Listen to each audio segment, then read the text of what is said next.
Olá, meus alunos, boas noites, como vocês estão? Vamos fazer aqui uma aula que eu espero que seja interessante e que acrescente algo a vocês. Vamos trabalhar um pouco com um filósofo racionalista, num modo um tanto um quanto diferente, ou até bem diferente, mas racionalista, tal como a gente viu lá em Descartes. Tá? A gente viu Descartes, estamos vendo os filósofos modernos e vamos ver hoje o Baruch Spinoza, tá bom? Que viveu no século XVII. Nasceu em 1632, em uma família judia, e faleceu em 1677. Não viveu muito, né? A gente vai ver aqui, ele teve alguns problemas de saúde ligados ao próprio trabalho que ele exercia.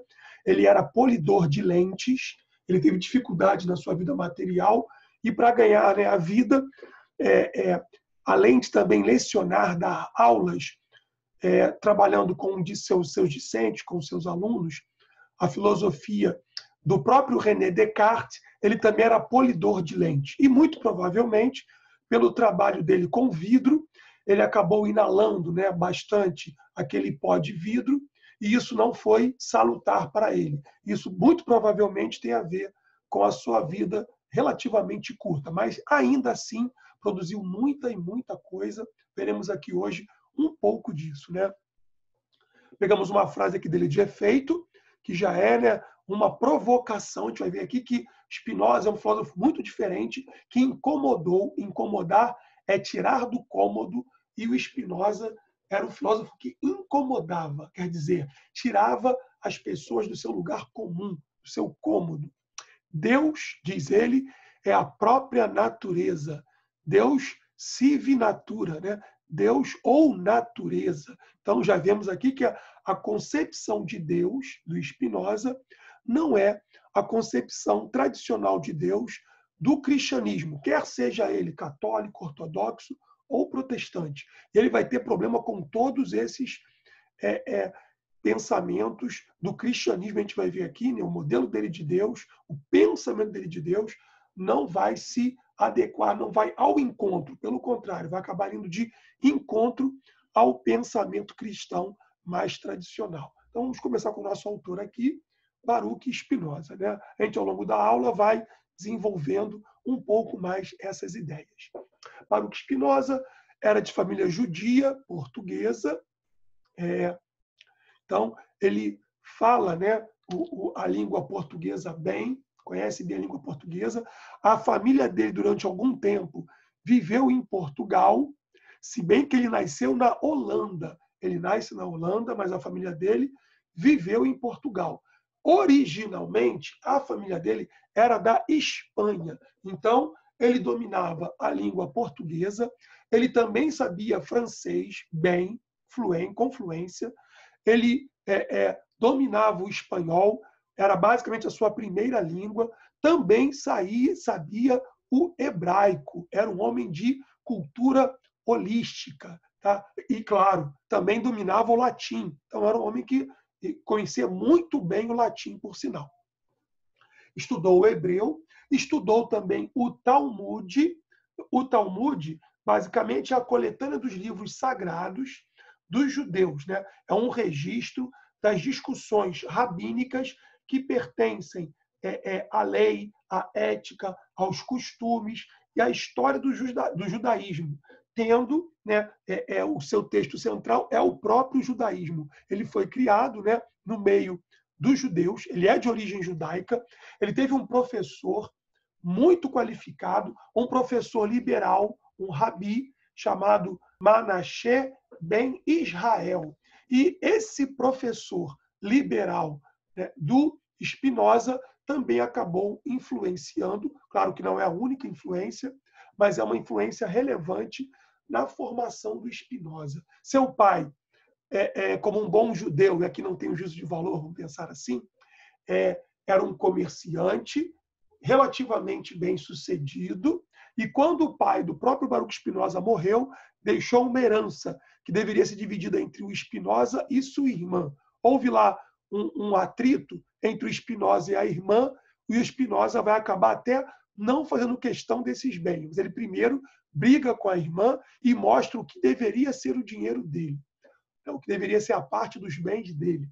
Logo, ele rompeu com a ortodoxia judaica, ele conhecia muito bem a Bíblia, ele é fundador, né, de um estudo histórico-crítico da Bíblia. Ele vai dizer, veremos aqui, que nem tudo que está na Bíblia é inspirado por Deus, é palavra de Deus. Isso, já vemos aqui como é que ele vai ter problemas junto ao cristianismo. Também vai ter problemas junto ao judaísmo. Ele vai receber um anátema, vai ser expulso, né, ele é condenado. Inclusive, era proibido que se ficasse muito próximo ao próprio Spinoza. E alguns estudiosos, né, da filosofia dizem que ele até gostava disso. Rompeu com o judaísmo ortodoxo, sem se aproximar do cristianismo. Também teve problemas com os cristãos protestantes, ligados ao calvinismo, que tentaram, num dado momento, implantar algo mais rígido na Holanda, que era um lugar aparentemente, né, basicamente, mais tranquilo em relação à aceitação da profissão religiosa dos seus súditos. Não falamos aqui ainda de cidadãos, mas dos seus súditos. Então, o Spinoza vai ter também problema com os cristãos protestantes, tá bom? Ele chegou a ter alguma simpatia com os coletantes, que era um tipo de protestantismo anticlerical. Aí ele acabou tendo alguma identidade, mas também não vai se firmando muito por ali. Tá? Acusado de judeu e também de ateu, pelos cristãos, muitas vezes como judeu, e na sua época foi chamado por muitos também de ateu, e depois de panteísta, olha lá o nosso texto, chamado de ímpio, aquele que não tem piedade, né, do outro, fatalista, tentou explicar seu ponto de vista sobre a religião, mas ele vai buscar um caminho autônomo. E parece que ele se sentia bem com o caminho que ele vai seguir. Deixa eu ver aqui.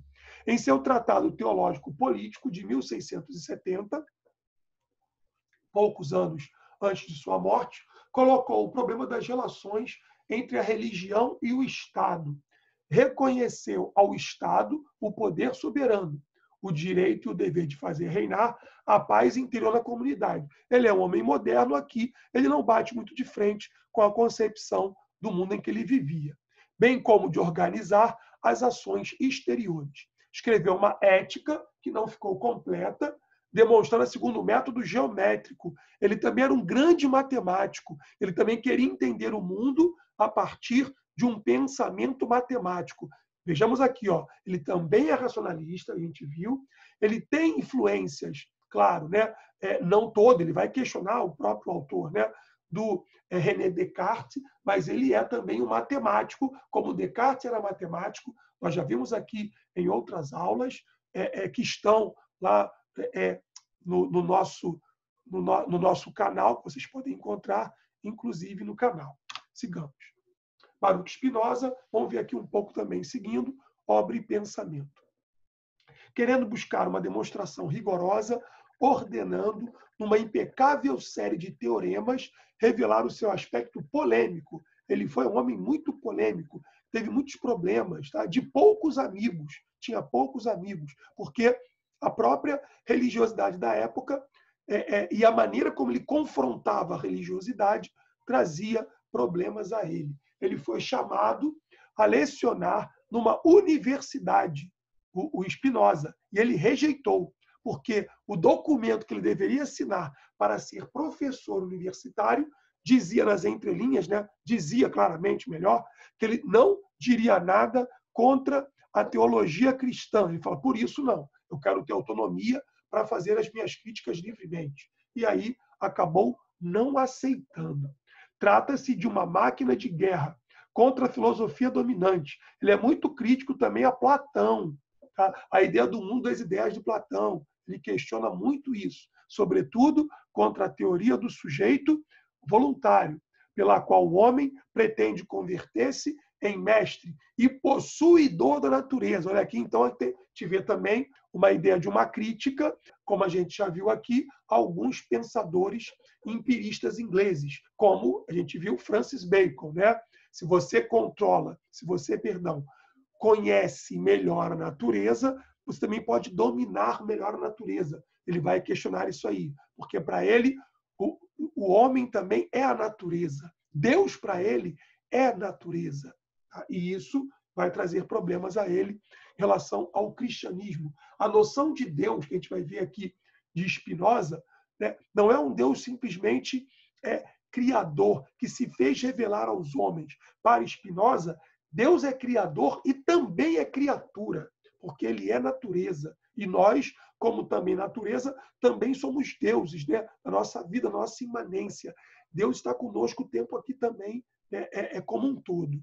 Essa vontade livre, Spinoza opõe uma única necessidade: vida interna de todo o universo, toda a natureza, o que não é necessariamente um panteísmo.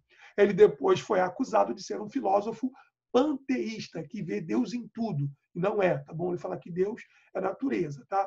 Criador e também criatura, tá? Todas as coisas, inclusive os homens, são modos da substância única que é Deus. Então, nós também acabamos sendo Deus. Tá? Somos modos de Deus. Só que nós somos os modos que se transformam. E a natureza não acaba. Ela vai se transformando, essa visão aqui do Spinoza. A inteligência pode chegar ao saber absoluto, a essência de Deus e das coisas. É totalmente inteligível. Bom, então, inteligir, entender Deus. Isso aí, claro, a gente vê que não vai de acordo com, por exemplo, o pensamento de São Tomás de Aquino. Deus é a natureza concebida como totalidade. Essa totalidade, o entendimento humano, só pode conceber dois atributos, que a gente vai ver aqui, não é isso? Que é o pensamento e a extensão.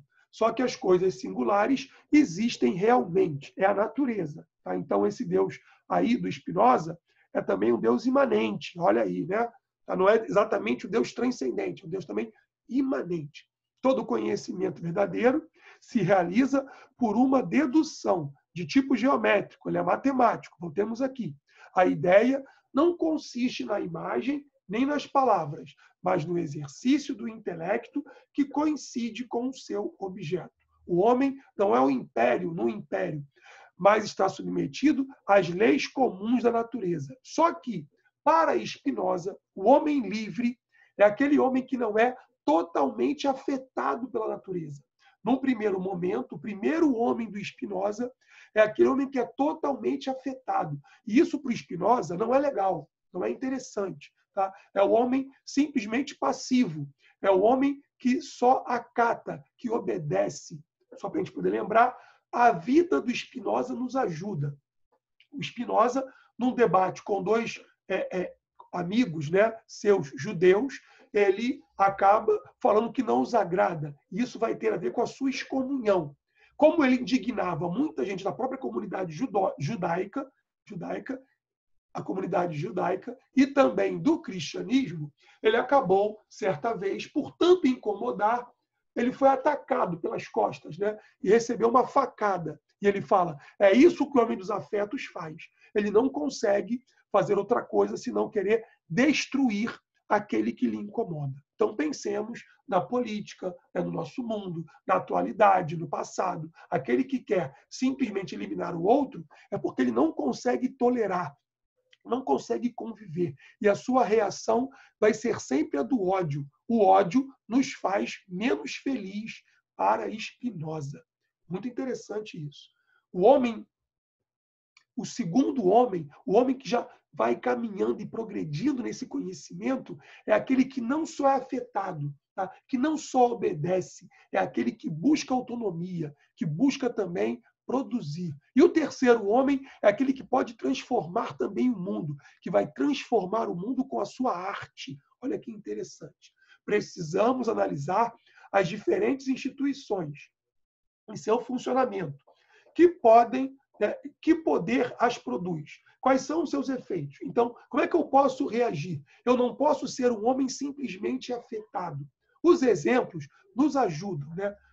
Segundo o nosso historiador aqui, né, e comentador da filosofia de Spinoza, Roger Scruton, aqui nessa Mestres do Pensar, no livreto, aqui no livro do Spinoza, ele vai dizer que a França de Luís XIV, o Rei Sol, l'État c'est moi, Luís XIV, invadiu a Holanda.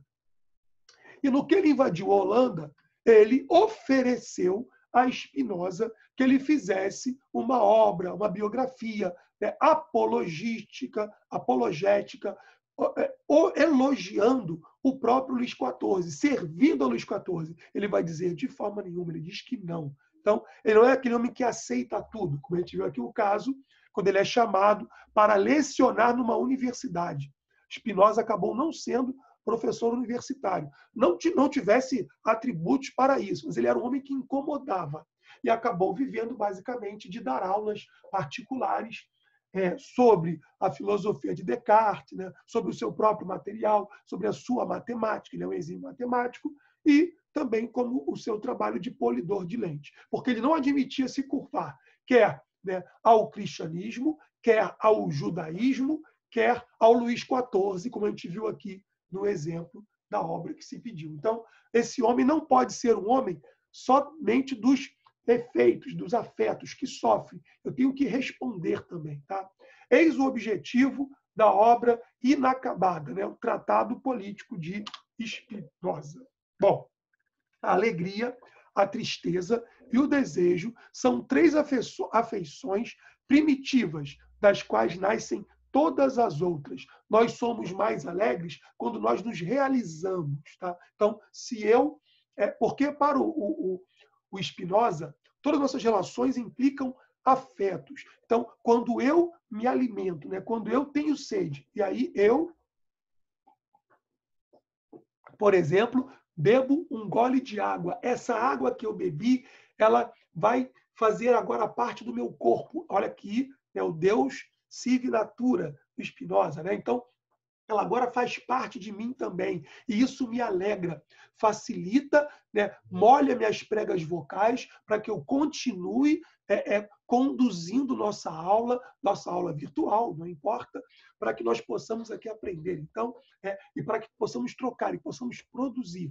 E a tristeza é aquilo que me faz mal. Né? Se eu estou andando, vamos supor, e furo meu pé em alguma coisa que é afiada e que me incomoda, aquilo ali me causa tristeza. Então, para Spinoza, eu posso ser mais feliz quando eu preparo e faço uma boa aula, quando eu como um alimento que me agrada, e assim como eu posso ser mais triste, né? Quando as experiências também não me agradam. Então, para Spinoza, o homem simplesmente afetado, o homem do puro desejo, é aquele homem que, por exemplo, sofreu a sua vida inteira, e ele vai ter pouco também para dar ao próprio mundo. Né?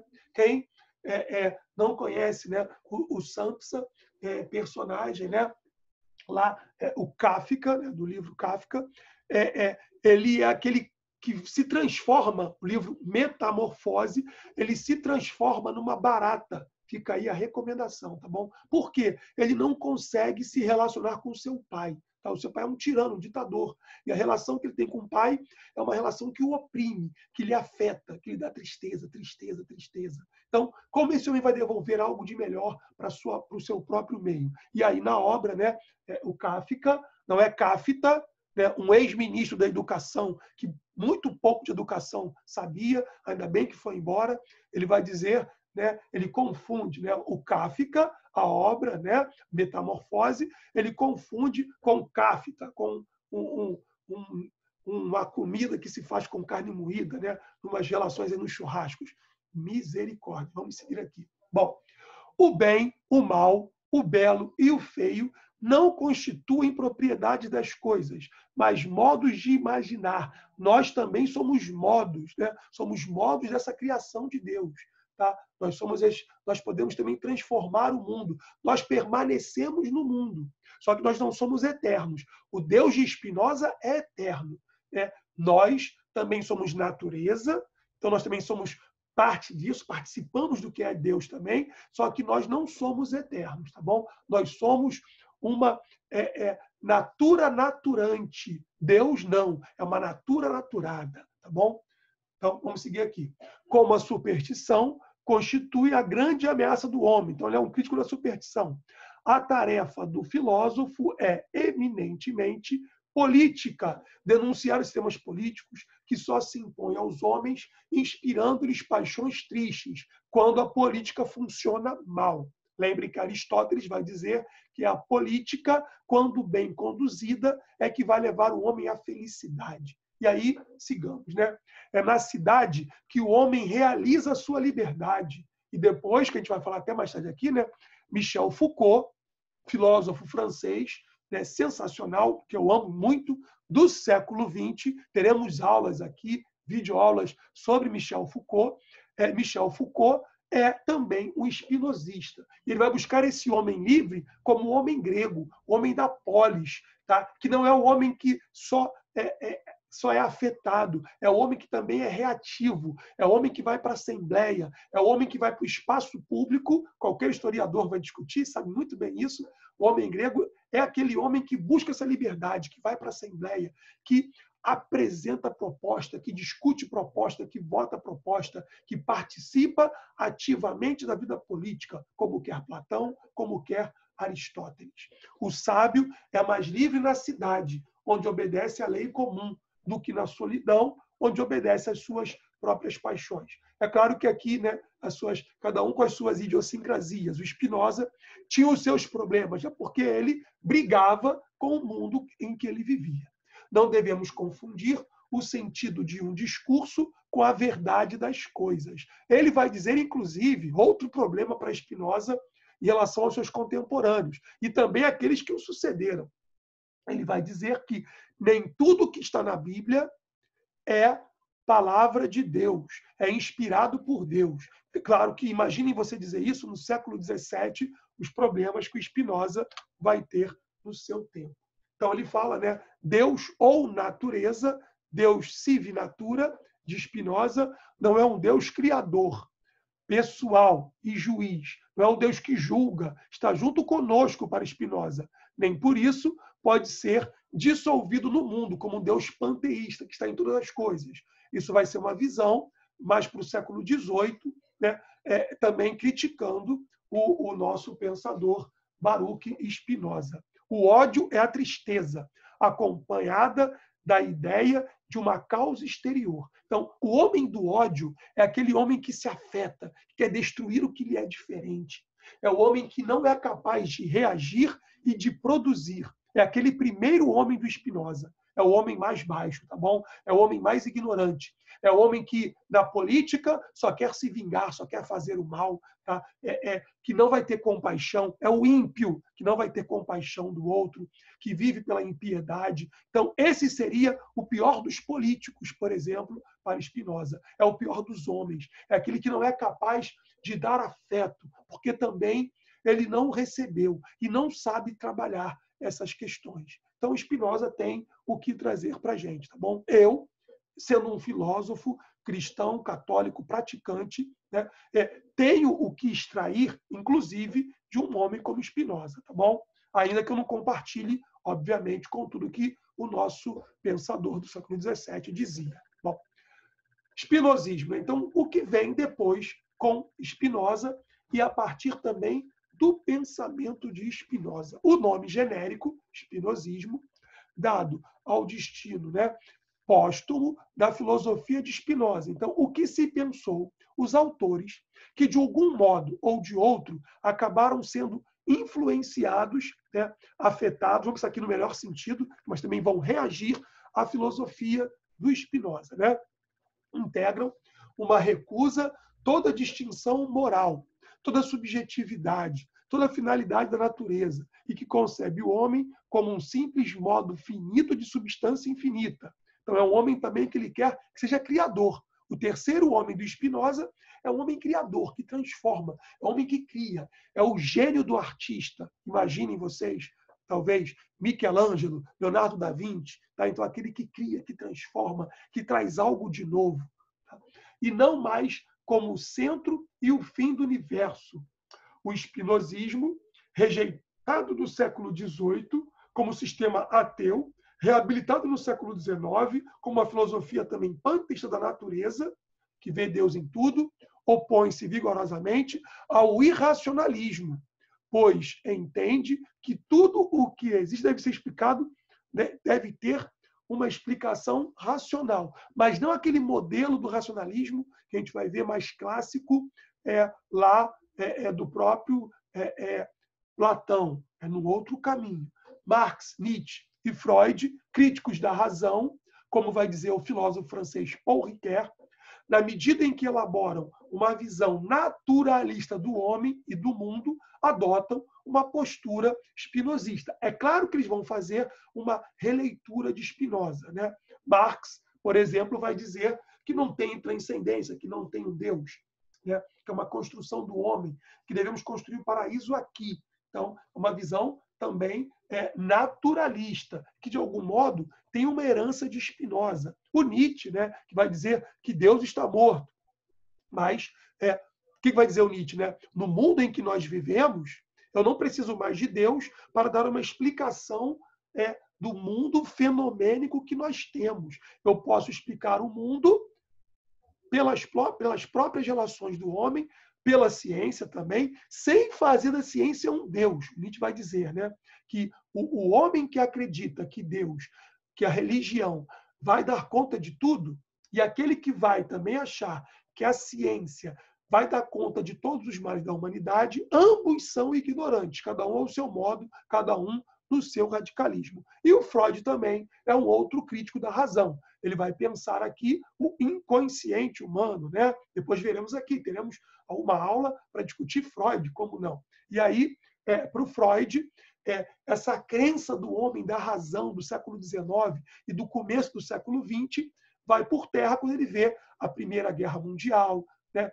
As crises que vêm no mundo depois da Primeira Guerra Mundial. Ele fala, esse homem que acreditou tanto, né, na sua razão exacerbada, que acreditou tanto na ciência, está vendo que não é assim. A Primeira Guerra Mundial, com quase ali 20 milhões de mortos. E aí vai dizer o Freud, esse homem não é tão racional assim. Ele tem muito aí do inconsciente, que não é essa razão que vai explicar o homem também. Aí ele fica até um tanto quanto consternado, né? Perplexo com o homem. Que homem é esse? Que razão é essa que tanto incomodou Freud? Bem, e aí também citamos outros autores que vão ter influência do Spinoza, como Michel Foucault, que nós teremos aqui pelo menos umas 3 aulas para poder discutir o muito bom pensamento do francês Michel Foucault.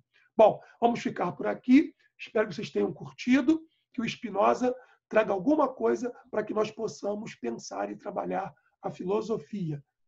Eu coloquei aqui para vocês algumas questões vestibulares para que vocês façam e depois a gente corrige, né, com gabarito, com comentário e etc. Meus amados, muito obrigado, uma boa semana a todos e que nós nos encontremos em outras aulas. Se inscrevam no canal e aproveitem o material que nós temos ali para compartilhar. Um abraço a todos, paz e bem, tudo de bom.